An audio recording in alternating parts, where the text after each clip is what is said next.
오늘 말씀의 제목은 일어나라 함께 가자, 이런 제목으로 귀한 말씀 나누겠습니다. 저는 오늘 이 강단에 서기 전에 사실 걱정스러운 마음을 갖고 서게 되었습니다. 무엇 때문인가 하니 오늘 날씨가 너무 좋은 것입니다. 너무 화창하고 그래서 오늘 이 말씀이 우리 안에 깊이 다가올 수 있을까 고민이 있었습니다. 그러나 오늘 이 말씀이 우리에게 주는 귀한 세계, 이 말씀 속에 담겨 있는 주님의 깊은 사정을 우리가 알기를 원합니다. 그래서 한 주간 우리 사순절의 마지막 주간 시작되는 것이죠. 종려주일인데요. 예수님께서 예루살렘에 나귀를 타고 입성한 날이 해마다 기념하는 날이 오늘인데요. 예루살렘에 입성하신 이유가 무엇입니까? 본격적으로 주께서 고난을 당하시고 우리를 위해서 십자가에 달리시기 위해서 예루살렘에 입성하신 것입니다. 한 주간 우리가 그래서 이 말씀을 잘 붙들고 한 주간을 잘 보냈으면 좋겠습니다. 겟세마네 기도의 장면입니다. 이것은 우리가 읽은 바대로 매우 고통스러운 기도의 장면입니다. 그러나 이 기도 속에는 참으로 많은 사연이 담겨 있습니다. 우린 마가복음을 읽었는데 복음서는 4개의 복음서가 있죠. 마태, 마가, 누가, 요한복음인데 요한복음에는 이 기도의 내용을 기록하지 않았습니다. 왜 기록하지 않았을까? 우리가 생각해 볼 때 이 사랑의 주님 안에 이렇게 고통스럽게 또 처절하게 울부짖는 장면을 회상한다는 것이, 다시 기억한다는 것이 요한 사도에게 있어서는 굉장히 힘든 일이었던 것 같습니다. 내가 가장 사랑하는 자가 극심한 고통 속에 있는 것을 생각한다는 것이 그럼 얼마나 힘든 일이겠습니까? 얼마나 괴로운 일이겠습니까? 여러분 사랑하는 자를 생각해 보십시오. 그가 고통 속에 울부짖고 있다. 그걸 계속 기억한다. 그 계속 되새긴다라는 것이 얼마나 힘든 일이겠습니까? 그러면 이 장면은요. 우리가 주님을 사랑하는데 주님을 사랑하는 모든 믿는 자들에게 있어서 가장 가슴 아픈, 가장 고통스러운 그런 장면일지 모릅니다. 그러나 우리가 이것을 다시 보는 이유는 무엇입니까? 골짜기가 깊으면 깊을수록 산의 봉우리가 높을 수 있다. 이런 말이 있듯이 이 세계를 우리가 알아야지만 부활의 큰 영광의 세계도 우리가 알 수 있을 것입니다. 사실 오늘 영광의 주 찬송을 했는데 그 영광이 어디서부터 온 것이냐? 우리 이 말씀 속에서 깊이 묵상하고 또 발견하길 원합니다. 자, 겟세마네 기도의 장소인데요. 그럼 이 장소는 우리가 거듭해서 보았다시피 채유소로 잘 알려져 있습니다. 채유소는 모은다는 거죠. 기름을 모으는 자, 기름을 짜는 곳입니다. 어떤 기름입니까? 여기는 올리브 기름이라고. 올리브 기름. 우리는 이제 요리할 때 많이 쓰는데 그러나 원래 그런 기름이 아니었죠. 이 기름은 어디에 쓰이는 기름입니까? 본래는 왕의 대관식에 왕을 왕으로 세울 때에 머리에 기름을 붓는 것이죠. 거기에 쓰이는 기름을 여기서 짜는 것입니다. 근데 온 인류의 왕으로 오신 분이 주님이신데 온 인류 왕으로 기름 부음을 받으셔야 할 분이, 가장 큰 영광을 받으셔야 할 분이 지금 이 본문은 어떻습니까?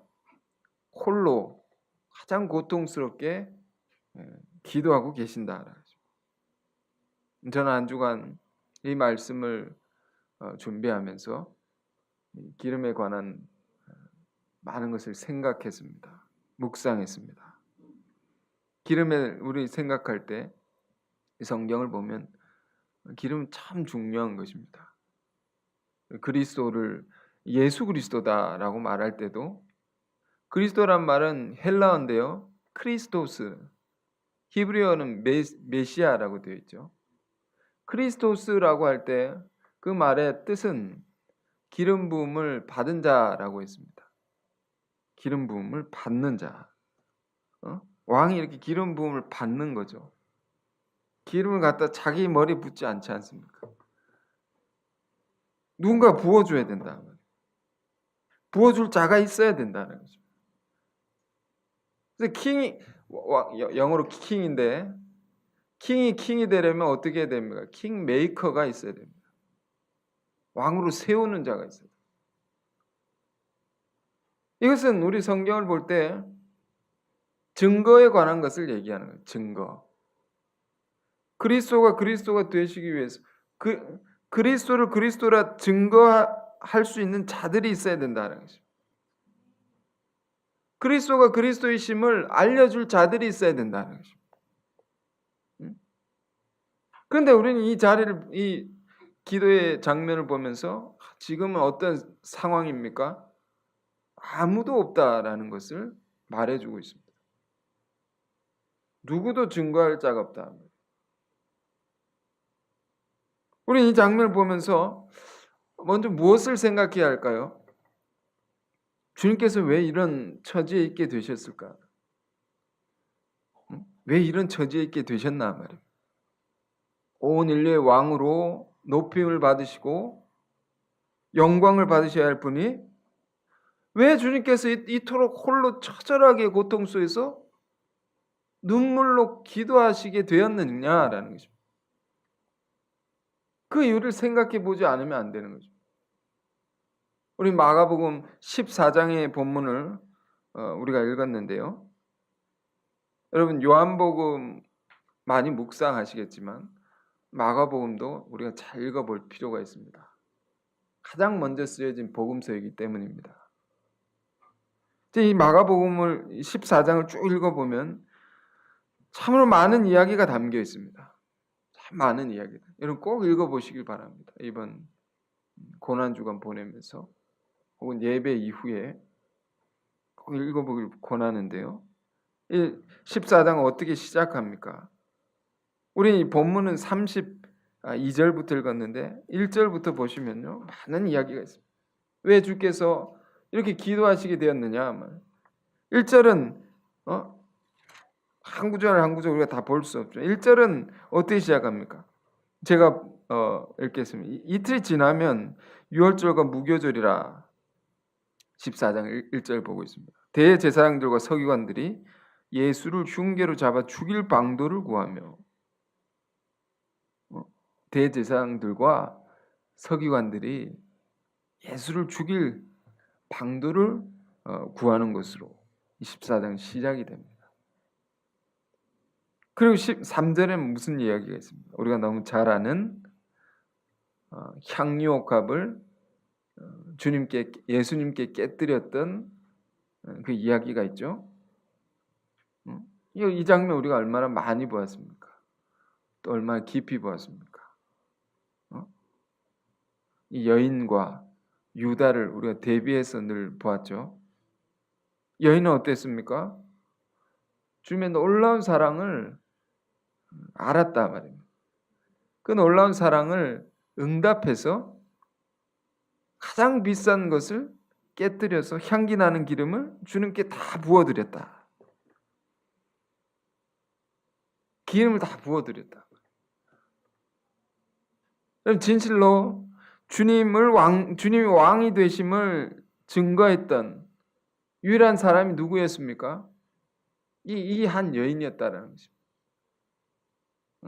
그 누구도 기름 붓지 못했던 것을 주님과 멀리 있었던 한 여인이 주께 살아계실 때 부어드렸다.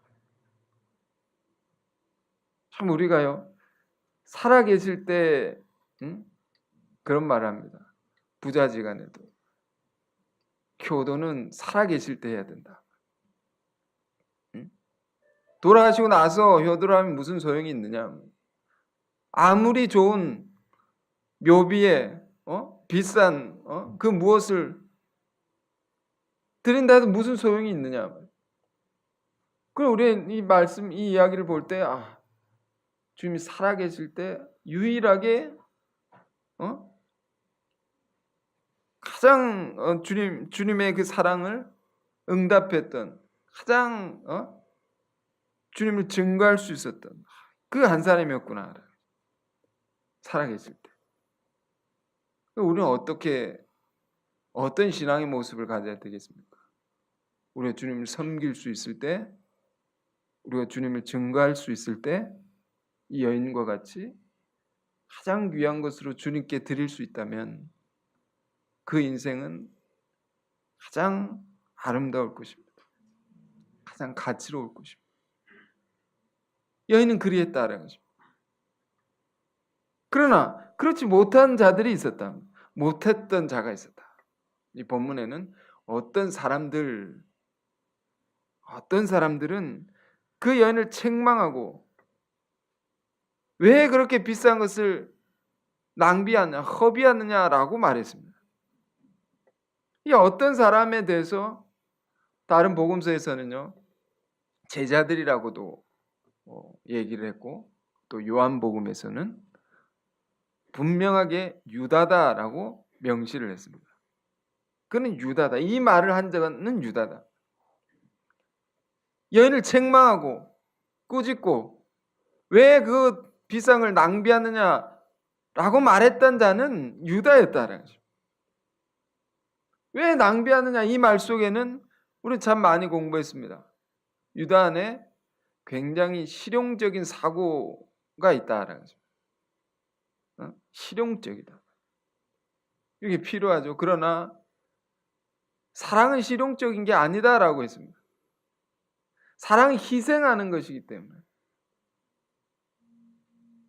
실용적이지 않다라는 것입니다. 그러나 그 사랑을 실용적으로 보게 될 때 이런 말을 할 수 있는 것이면 그것은 낭비입니다. 그런 생각을 갖게 될 때 우리 이것이 얼마나 무서운 것인지 우리는 공부를 했습니다. 이게 얼마나 위험한 생각이냐. 사랑을 낭비하는 것으로 볼 때 이 생각이 커져가지고 어떻게 됩니까? 예수를 배반하게 되죠. 유다가. 이게 커져가지고 예수를 팔게 되는 것입니다. 우리도 사랑을 잃어버릴 때 얼마든지 유다와 같아질 수 있는 것입니다. 우리도 은혜를 소멸할 때, 은혜를 잃어버릴 때 이와 같이 된다라는 것입니다. 어김없이. 여러분 우리가 은혜가 충만하게 살면 좋지만 그렇지 않을 때 생각해 보십시오. 아주 신경이 날카로워져서 모든 것을 따지게 됩니다. 모든 것을 비판적으로 보게 됩니다. 그러면 우리 신앙이라는 것은 처음 사랑을 잃어버리지 않는 일이 중요한 것입니다. 우리 신앙은 성령을 받은 바 큰 성령을 소멸치 않는 일이 중요한 것입니다. 그러나 유다는 그래하지 못했습니다. 그의 그 생각은 결국 행동으로 옮겨져서 주님을 팔게 되죠. 자, 그런 내용이 어디에 나옵니까? 오늘 본문을 통해서 보면요. 10절, 11절에 이렇게 되어 있습니다. 12 중에 하나인 가룟 유다가 예수를 넘겨주려고 대제사장들에게 감해해. 그들이 듣고 기뻐하여 돈을 주기로 약속하니 유다가 예수를 어떻게 넘겨줄까 하고 그 기회를 찾더라. 예수 미워하는 자, 적대자들과 은밀한 거래를 하기 시작합니다. 자, 여러분 이것이 오늘 우리가 처음 읽었던 본문 겟세마네의 기도와 깊은 연관성을 갖고 있다라는 것입니다. 그래서 마가복음 14장에는 이제 같이 이 두 이야기가 한 장 안에 같이 들어 있는 것입니다. 같이 생각해야 된다. 그리고 이어진 내용은 뭡니까? 12절에 보면 무교절의 첫날 곧 유월절 양 잡는 날에 제자들이 예수께 여쭤 우리가 어디로 가서 선생님께 유월절 음식을 잡수시기에 준비를 하기를 원하시나이까. 12절부터는요. 유월절을 예수님께서 제자들과 함께 준비하시는 그런 모습이 기록되어 있습니다. 여러분 유월절은 이 유대인들에게 해마다 있는 것입니다. 해마다 치르는 의례적인 것입니다. 이 유월절의 의미를 여러분 아시죠? 이스라엘 백성들이 출애굽을 할 때 죽음의 영이 그들에게서 넘어갔다. 패스오버 넘어갔던 것을 그리고 그들이 죽지 않고 하나님께서 이스라엘 백성들을 구원하신 것을 기념하는 것입니다. 이것을 늘 기념했다. 이스라엘 백성들이. 근데 지금 여러분 지금 이 장면은 뭡니까?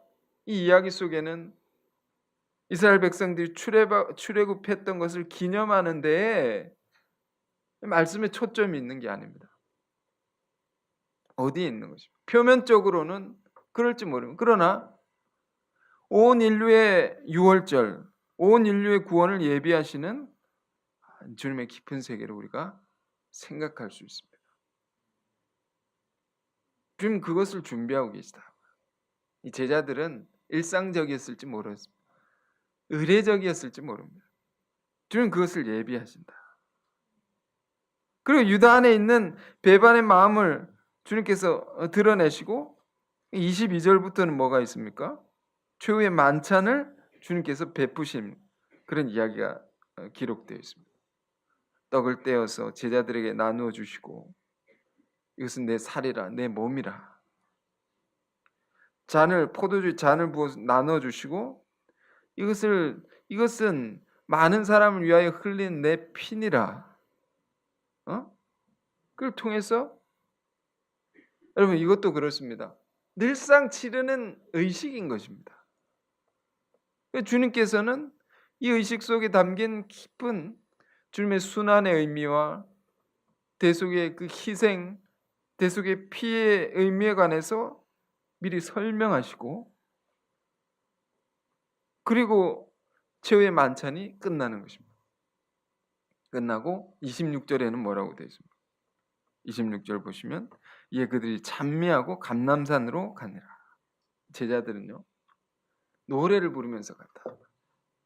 노래를 부르면서 이 분위기가 굉장히 들떠있고 신나 있는 분위기입니다. 그들은 과연 무슨 노래를 불렀을까요? 주님 죽음을 앞둔 상황에 계신데 이 인류의 구원, 인류의 유월절을 준비하고 계신데 제자들은 무슨 노래를 불렀을까? 그 주님의 이 사정을 정말 알았을까? 우리는 그렇지 않았다라는 것을 더 알고 있습니다. 그리고 27절에서 31절 어떤 내용이 있습니까? 여기는 그 유명한 베드로의 부인의 장면 그것을 주님께서 예언하시는 닭 울기 전에 내가 나를 3번 부인하니라. 그 전에 29절부터 한번 보시면요. 베드로가 여쭈어 가로되 다 버릴지라도 나는 그렇지 않겠나이다. 주께서 죽음을 말씀하실 때 베드로가 이렇게 대답한 것입니다. 나는 그렇지 않겠나이다. 30절에 예수께서 가라사대 내가 진실로 너에게 이르나니 오늘 이 밤이 닭이 2번 울기 전에 네가 나를 3번 부인하리라. 그리고 베드로가 힘있게 말하되 내가 주와 함께 죽을지언정 주를 부인하지 않겠나이다 하고 모든 제자도 이와 같이 말하니라. 이것이 베드로와 제자들의 모습이었다. 아주 당차다라는 것입니다. 아주 늠름하다. 그러니까 이걸 기억하고 오늘 본문을 보길 원합니다. 본문의 기도 32절 다시 읽어볼까요?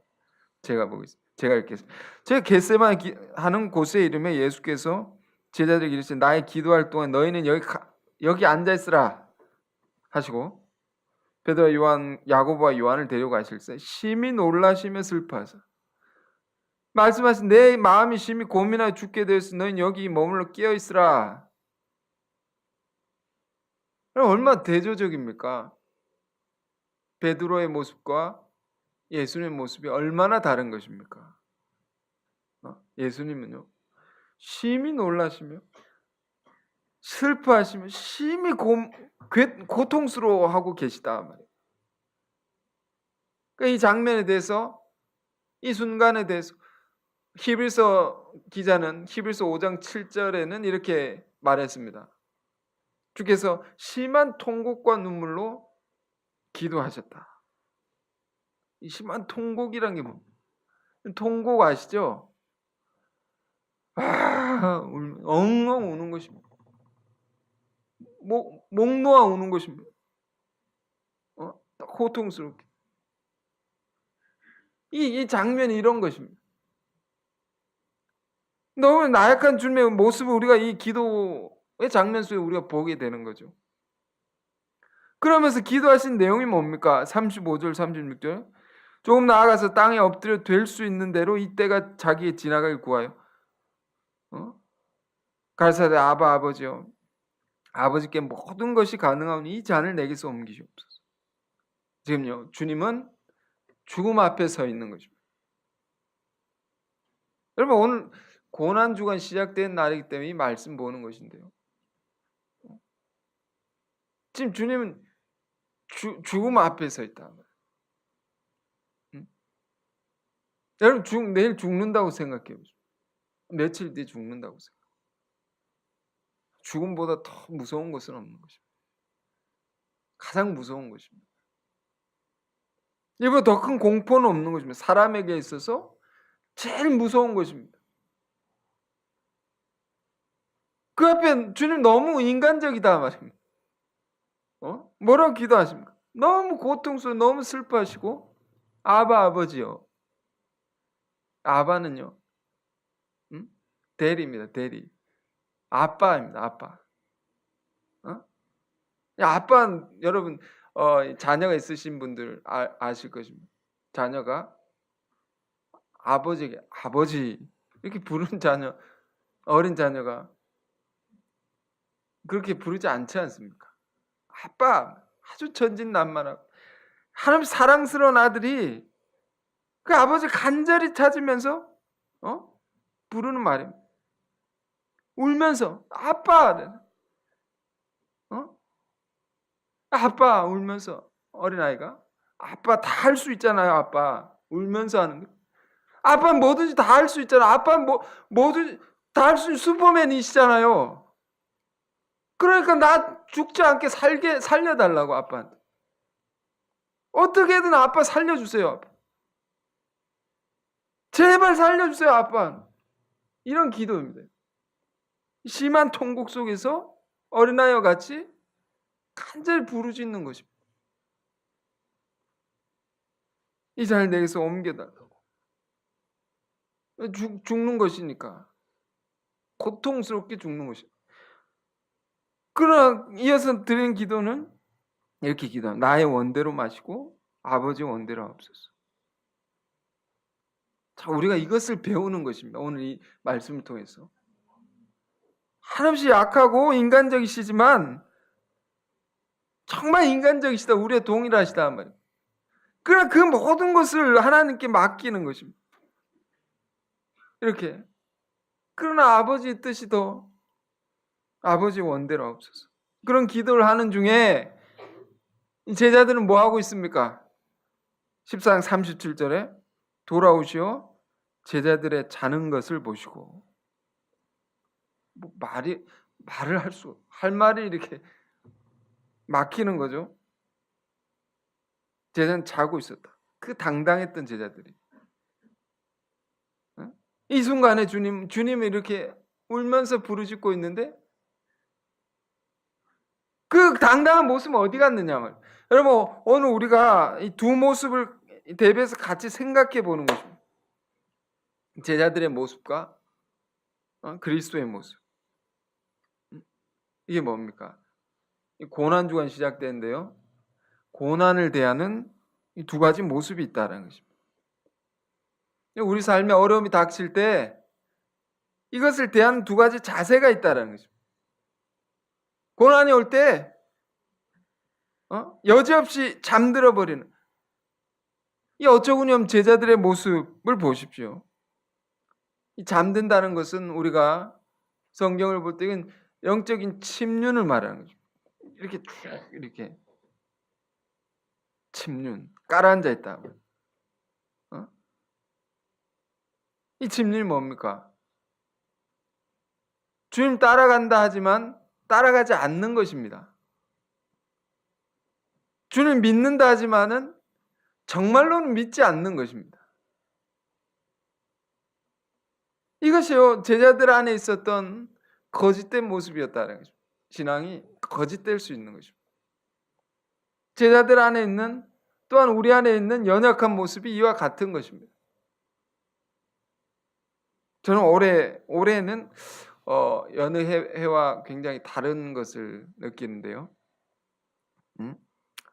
어느 해보다 참 이런 주제, 오늘 본문에 나타난 이 주제를 더 많이 생각하는 그런 한 해가 되는 것 같습니다.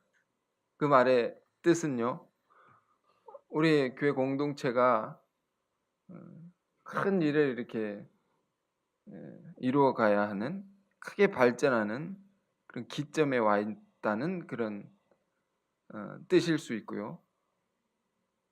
그만큼 우리 안에 힘을 다해서 함께 이루어 가야 할 일들이 많고, 근데 우리 힘으로는 할 수 없고,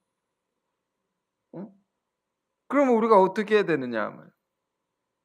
참 이 기도와 같이 우리가 신앙을 해야 되겠다. 주님의 기도와 같이. 근데 주님 기도하실 때 잠자고 있는 이 제자들의 모습, 이게 보여주는 게 뭡니까? 제자들이 자고 있었다는 것이 우리에게 가르치는 것이 뭡니까? 제자들이 있어야 할 자리에 없었다라는 것입니다. 제자들이 기도해야 할 자리에 그들이 있지 않았다라는 것입니다. 있어야 하는데 없었다라는 것입니다. 주님은 우리를 찾으시는데 우리가 거기 없을 수 있는 것입니다. 찬송가에 흑인 연가라고 그러죠. Were you there? 거기 너 있었느냐? 그때에 그 자리에 있었느냐? 주님 고난을 당하실 때, 주님 처절히 기도하실 때 거기에 우리가 있었느냐라는 거죠. 응? 우리가 없을 수 있단 말이에요. 이 제자들의 모습처럼. 그리고 마지막에 제자들은 어땠습니까? 마지막 14장 66절 이하에는 베드로가 주님의 예언대로 주님 부인하는 장면이 기록되어 있습니다. 그 담대한 각오와 다짐들이 일순간에 다 무너지는 것입니다.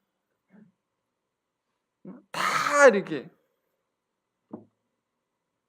그림으로 보면 이런 것입니다. 제자들은 굉장히 강하고 크고 담대했다가 마지막에 이렇게 떨어지는 것입니다. 이렇게 떨어지고 무너지는 것입니다.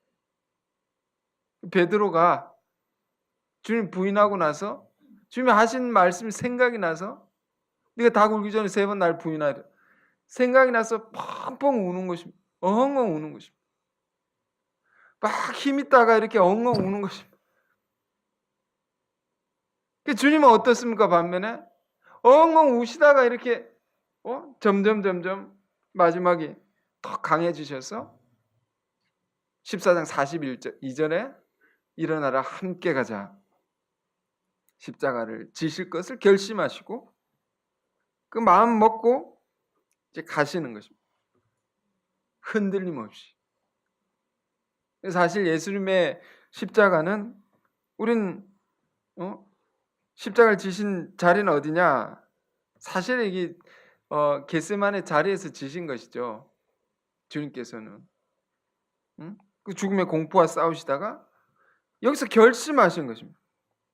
많은 사람들이 이 육신의 고통을 받은 이 패션 오브 크라이스트 영화처럼 이게 침을 당하고 이 피가 낭자하는 그런 장면을 연상하면서 그 장면만 기억하는 것입니다.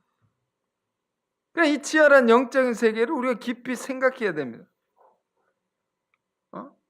누가복음에는 주께서 이렇게 기도하실 때에 땀방울이 핏방울이 되었다. 그 정도로 기도의 세계가 치열했다라는 것이죠. 보이지 않는 이 치열한 세계가 있다는 거죠. 그러니까 어떤 과학자는 사람이 이럴 수 있다는 거죠.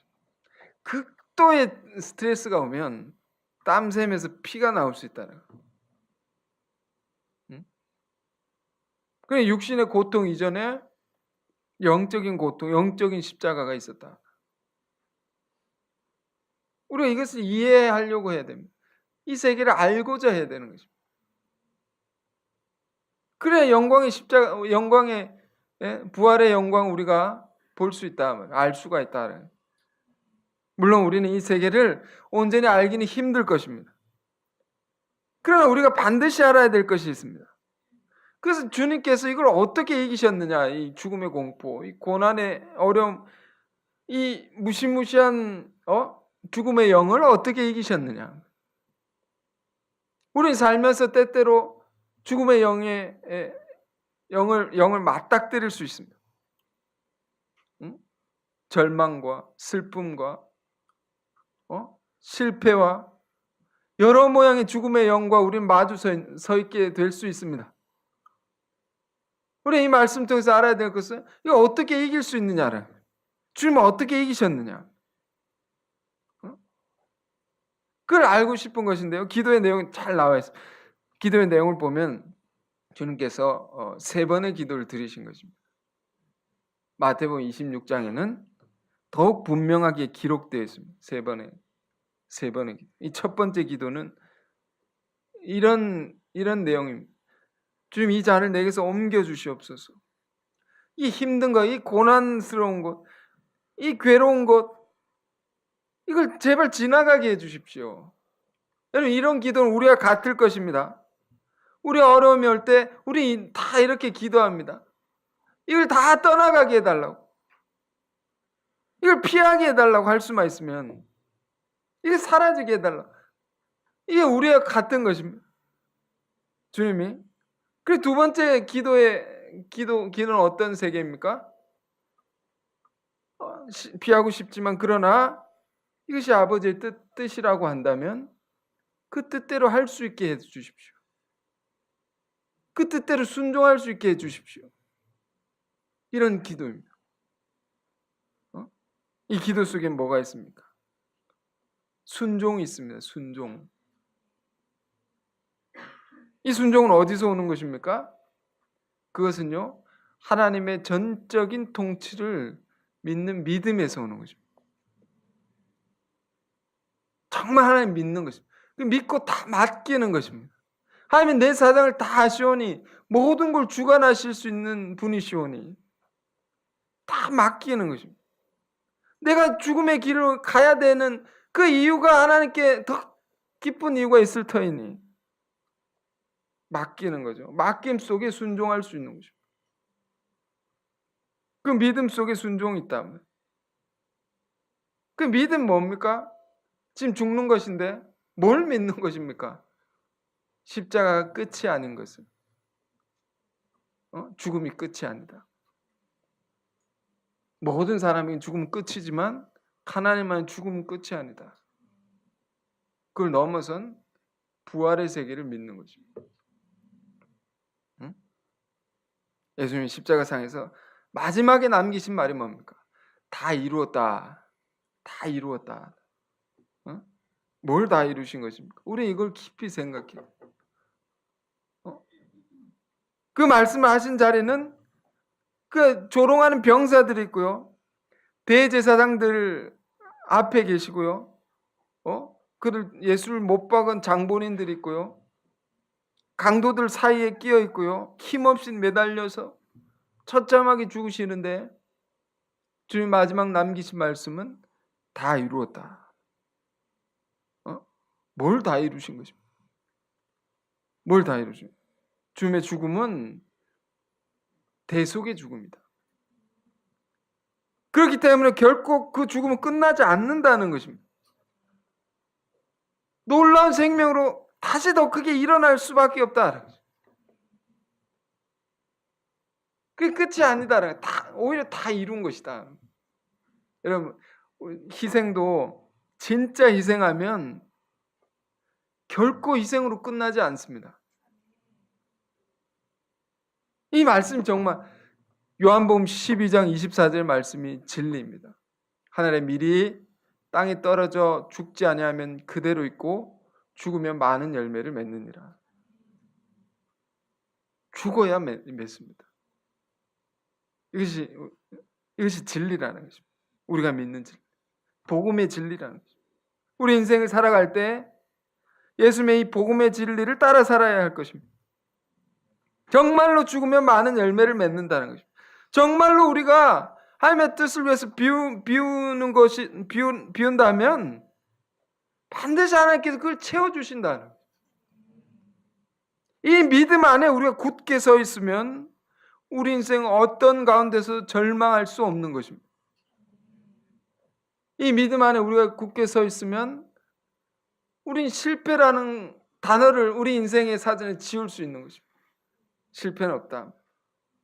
죽음은 없다.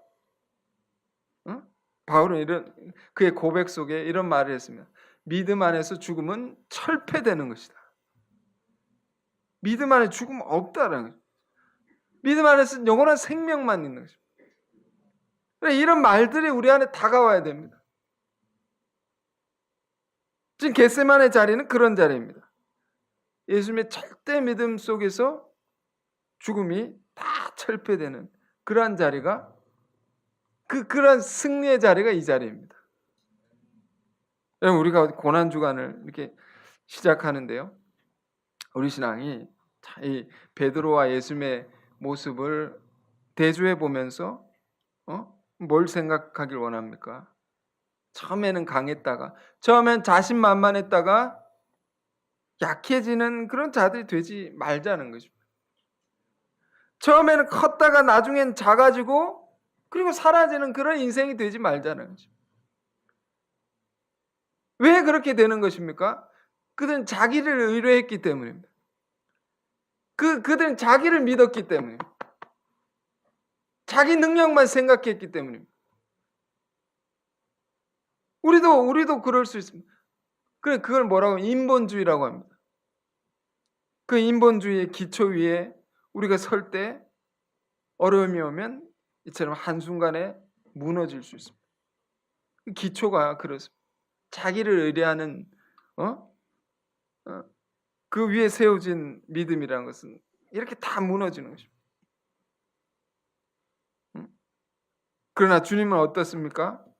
주님의 이 기도 속에는 어떻습니까? 처음에는 정말 인간적이지 않습니까? 예수님이 인간적이다. 이걸 봐야 됩니다. 우리가 이래야 됩니다.